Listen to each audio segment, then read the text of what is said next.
ಇಲ್ಲಮ್ಮ, ಯಾವುದೇ ಕಾರಣಕ್ಕೂ ನೀನ್ ಏನೇ ಹೇಳಿದ್ರು ನಾನ್ ಸುಮ್ಮನೆ ಇರಲ್ಲ. ನಾನ್ ಸುಮ್ಮನೆ ಇದ್ರೆ ದೊಡ್ಡ ಅನಾಹುತ ಆಗತ್ತೆ. ಅಯ್ಯೋ ಅಣ್ಣ, ಹಾಗೆಲ್ಲ ಏನೂ ಆಗಲ್ಲ. ಸುಮ್ನೆ ನೀನ್ ಏನೇನು ನಿರ್ಧಾರ ತಗೊಂಡ್ರೆ ದೊಡ್ಡ ಅನಾಹುತ ಆಗುತ್ತೆ. ನೀನ್ ಬರೀ ನನ್ ಬಗ್ಗೆ ಅಲ್ಲ ಪುಟಿ, ಜ್ಯೋತಿ ಬಗ್ಗೆನೂ ಸ್ವಲ್ಪ ಯೋಚನೆ ಮಾಡು. ಇಲ್ಲಿ ತನಕ ಬಂದಿರೋ ವಿಷಯ ನಾಳೆ ಅವಳ ತನಕ ಹೋಗೋದಕ್ಕೆ ಎಷ್ಟೊತ್ತು ಬೇಕು?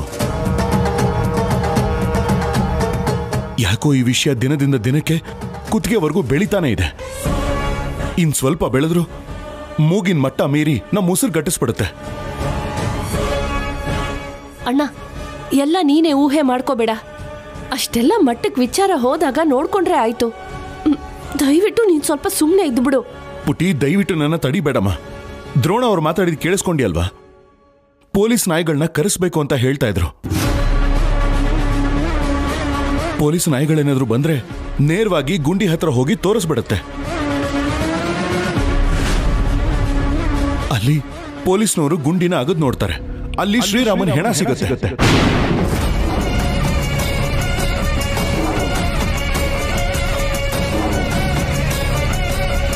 ಆಗ ನಾಯಿಗಳು ನೇರವಾಗಿ ಜ್ಯೋತಿ ಹತ್ರ ಹೋಗಿ ಊರ್ನವ್ರ ಮುಂದೆ ಅವಳನ್ನೇ ತೋರ್ಸುತ್ತೆ. ಊರ್ನವ್ರ ಮುಂದೆ ಅವಳು ತಲೆ ತಗ್ಸೋ ಹಾಗಾಗುತ್ತೆ ಪುಟಿ.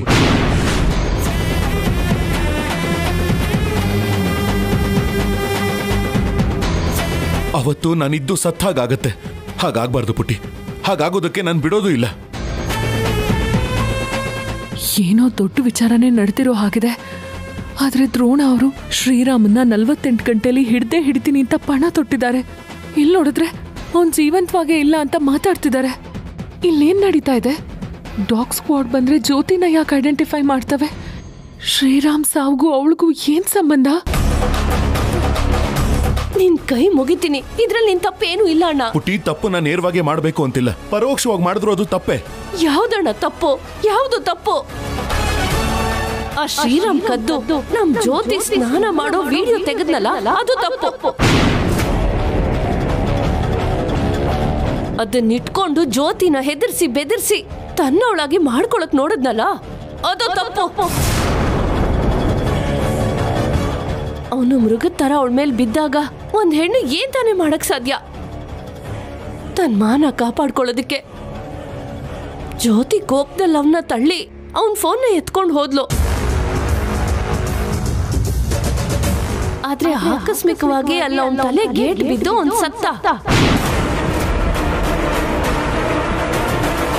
ಇದನ್ನೆಲ್ಲ ನೋಡಿ ನೀನ್ ಪರಿಸ್ಥಿತಿನ ಅರ್ಥ ಮಾಡ್ಕೊಂಡು ಆ ಪಾಪಿನ ಮಣ್ಣ್ ಮಾಡ್ದೆ. ಇದ್ರಲ್ಲಿ ತಪ್ಪು ಯಾರ್ದು? ನಿಂದು ಅಲ್ಲ, ಜ್ಯೋತಿದು ಅಲ್ಲ, ಆ ಪಾಪಿದು.